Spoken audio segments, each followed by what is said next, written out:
Hello, this is One Battle One. Today I have a review on a set of custom minifigures.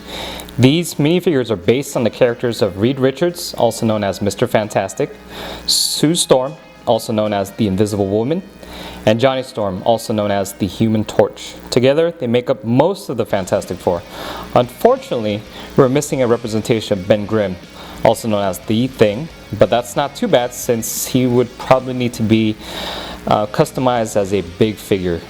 Also, if you're in dire need of one, there are some decent big fig customs of him that can be found online.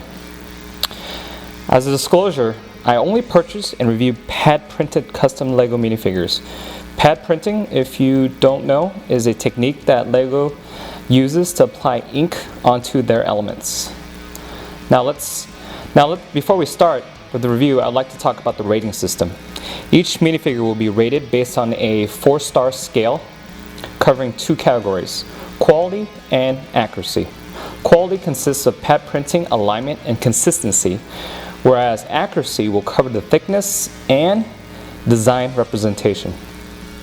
These particular minifigures were printed by Muddy River Minifgures.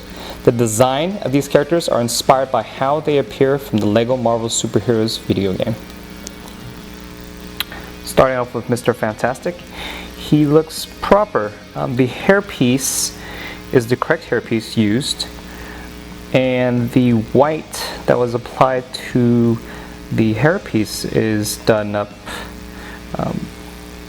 by hand, so most likely there will be kind of differences between figure to figure in terms of the amount of white applied, but overall it's fairly consistent. It does wrap to the back of the head, and the front torso uses Lego's standard muscle template. The Fantastic Four logo in the front is proportionate. It's a good size. It's centered up in the middle there.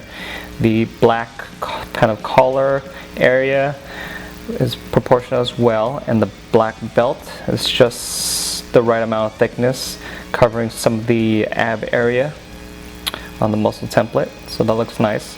The only thing lacking here is, well, two things lacking, is the black boots.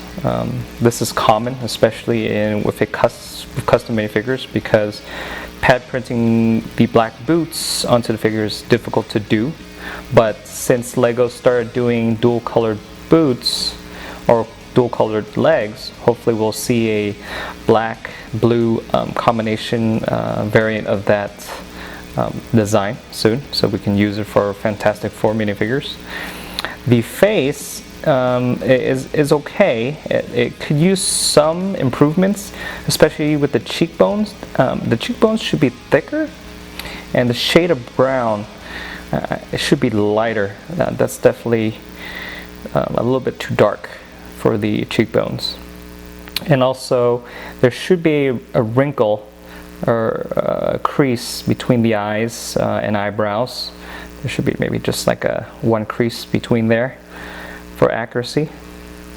But overall, this is a pretty good figure.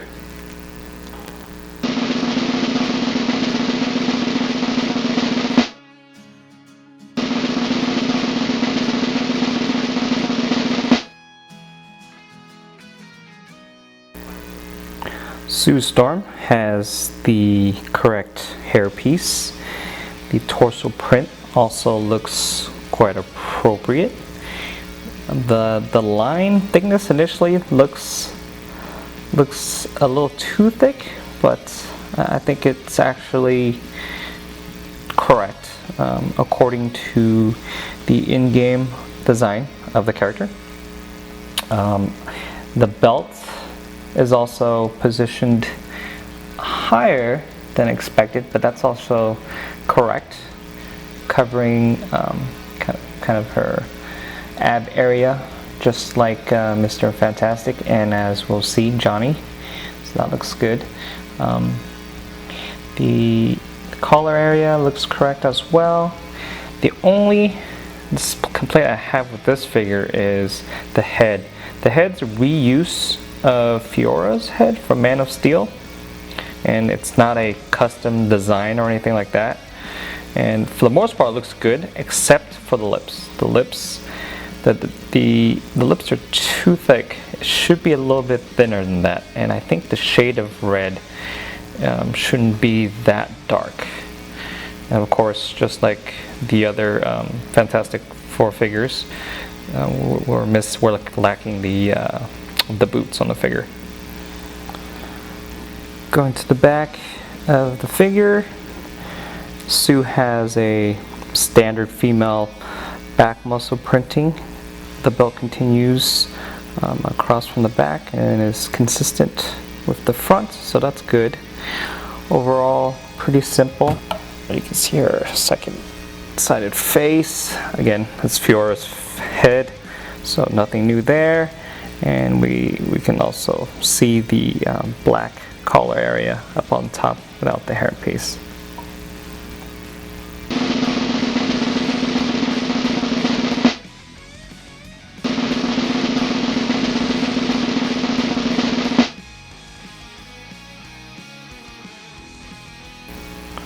Finally, we have Johnny Storm. The hairpiece, I think, is okay. I mean, the actual mold is correct, but in terms of the color, I think it needs to be a little bit more blonde, not as dark.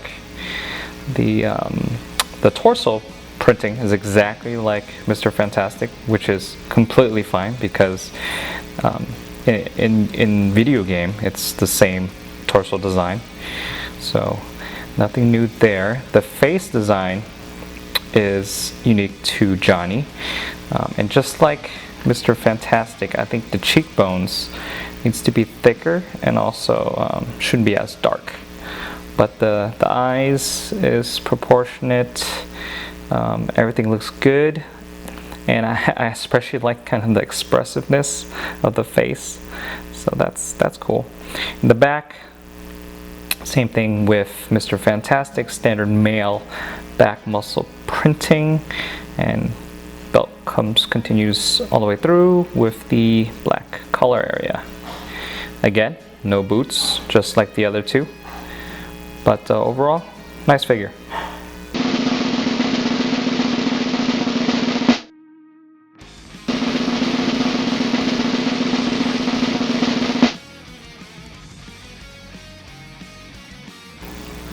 In summary, these are the best looking custom Fantastic Four minifigures that I've seen available to date.